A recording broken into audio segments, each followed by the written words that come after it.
कि किसी घर में कुलसूम नाम की एक औरत रहती थी। उसके साथ उसके 2 बच्चे काजल और अली रहते थे।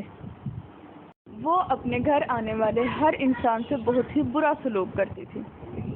भाभी, हमें कुछ पैसों की ज़रूरत है, हम बहुत ही परेशान हैं, प्लीज़ क्या आप हमारी थोड़ी सी मदद कर देंगी?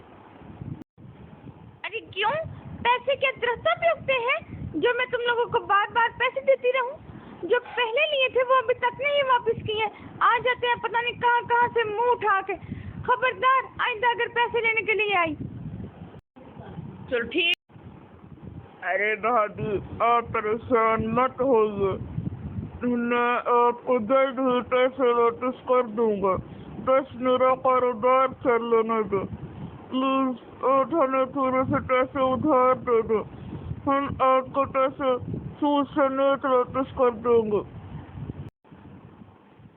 अरे मैंने कहा ना, मेरे पास 1 रुपया भी नहीं तुम लोगों को देने के लिए। चले जाओ यहाँ से। और हाँ, जब तक मेरी असल रकम वापस नहीं आती सूद तो तुम लोगों को देना पड़ेगा, और वो मैं वसूल करके रहूंगी हर कीमत पे। अब जाओ यहाँ से। माँ, मुझे कॉलेज की फीस के लिए पैसे चाहिए। कितने पैसे चाहिए तुम्हें बेटा, बताओ मुझे। वो लोग अभी ये बातें कर ही रहे थे कि वहाँ कुलसूम की पड़ोसन आयशा आ जाती है। मैं आपके पैसे लेने आई थी वापस। जो मैंने आपसे पैसे उधार लिए थे वो अभी मुझसे नहीं दिए जा रहे, तो मैं उन पैसों का सूद देने के लिए आई थी। मैं जल्द ही आपके पैसे वापस कर दूंगी। हाँ हाँ ठीक है, चलो जाओ अब तुम यहाँ से। माँ, मुझे कुछ पैसों की ज़रूरत है, मुझे अपने दोस्तों के साथ पार्टी करने के लिए जाना है। हाँ बेटा, क्यों नहीं, आखिर ये सब कुछ मैं तुम लोगों के लिए ही तो कर रही हूँ ना। कितने पैसे चाहिए तुम्हें? माँ, मुझे एक बात तो बताइए माँ, आप ये जो लोगों से सूद लेती हैं ये तो गलत है ना, तो ये आप क्यों लेती हैं माँ?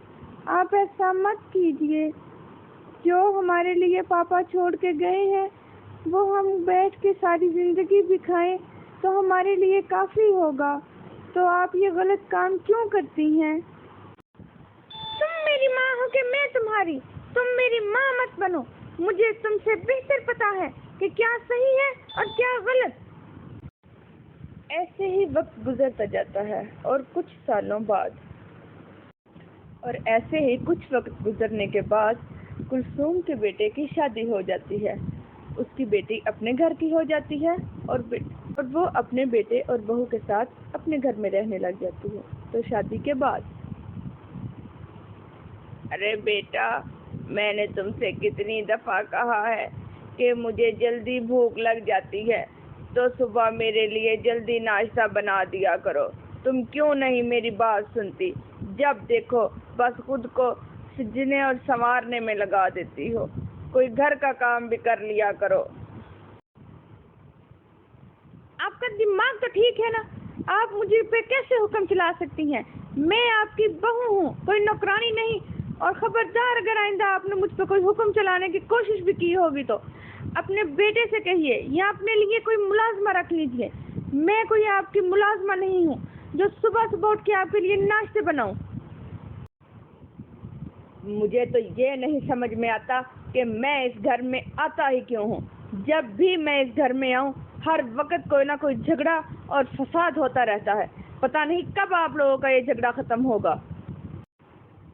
अरे बेटा, मैंने तो बस बहू से इतना ही कहा कि मेरी तबीयत ठीक नहीं रहती और मुझे सुबह जल्दी नाश्ता बना दिया करो, पर ये तो मुझसे ज़ुबान चलाने लगी और मेरे आगे बदतमीजी करने लगी।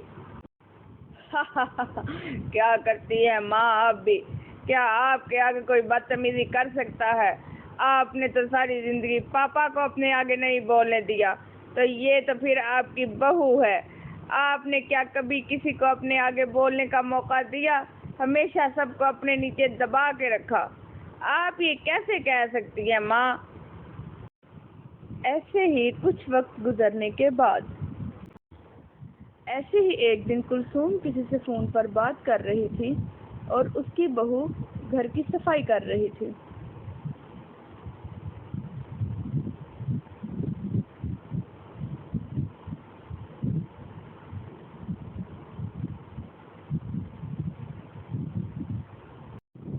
और सफाई करते करते उसकी बहू गिर जाती है।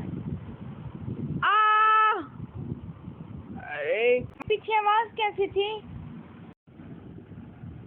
निकल जाइए आप मेरे घर से, चली जाइए यहाँ से, सुकून से गुजारने दीजिए हमें अपनी जिंदगी। जिस घर में आपको मेरा एहसास नहीं है, आप यहाँ मेरे साथ नहीं रह सकती, चली जाइए यहाँ से। ए लड़की, तेरा कहीं दिमाग तो नहीं खराब हो गया?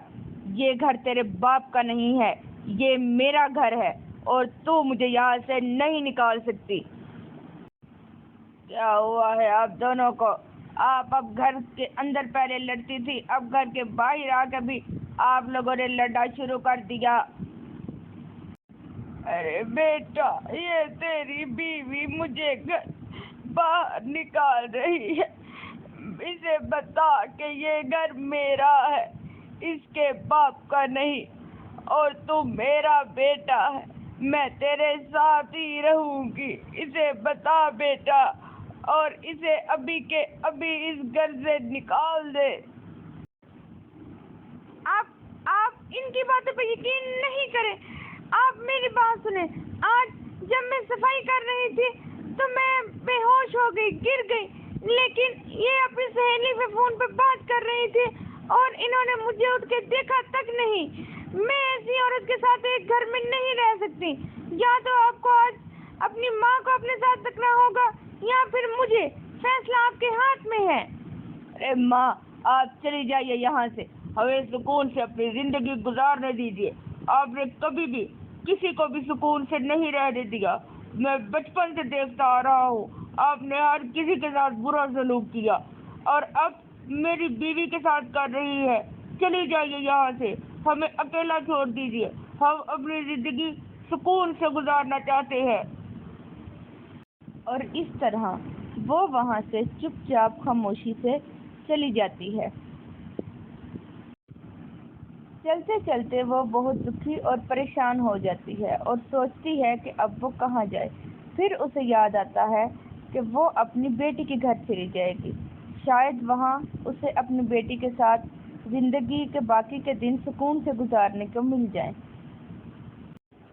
अरे काजल बेटी, कैसी हो तुम? उसकी बेटी और दामाद उसे वहाँ देखकर बहुत ही हैरान हो जाते हैं। उसकी बेटी, अरे माँ, आप यहाँ कैसे? अचानक क्या हुआ और आप इतनी परेशान क्यों हैं? अरे क्या बताऊं बेटी, मुझे तेरे भाई और भाभी ने घर से निकाल दिया। अब मैं कहाँ जाऊं? मैं अपनी बेटी के घर के अलावा और कहाँ जाती बेटी? ओह, तो आपकी बात ठीक है सासू माँ, लेकिन बेटियों के घर में तो कोई नहीं ना रहता, तो आप कैसे यहाँ रह सकती हैं?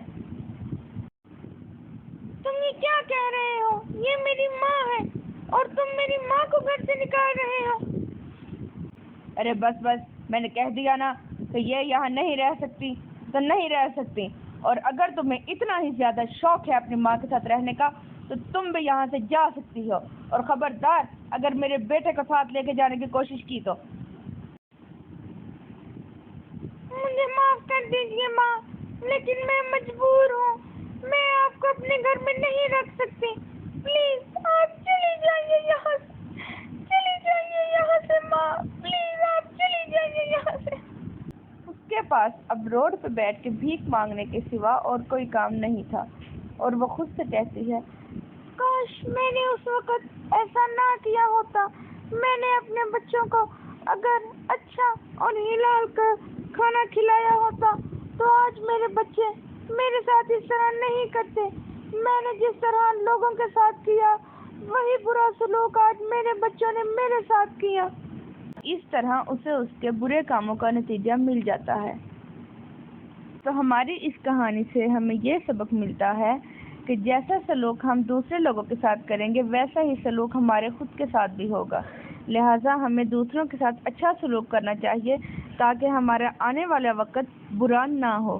तो अगर आप लोगों को हमारी ये स्टोरी पसंद आई हो तो लाइक करें और मज़ीद ऐसी अच्छी स्टोरीज देखने के लिए चैनल को सब्सक्राइब करें। शुक्रिया।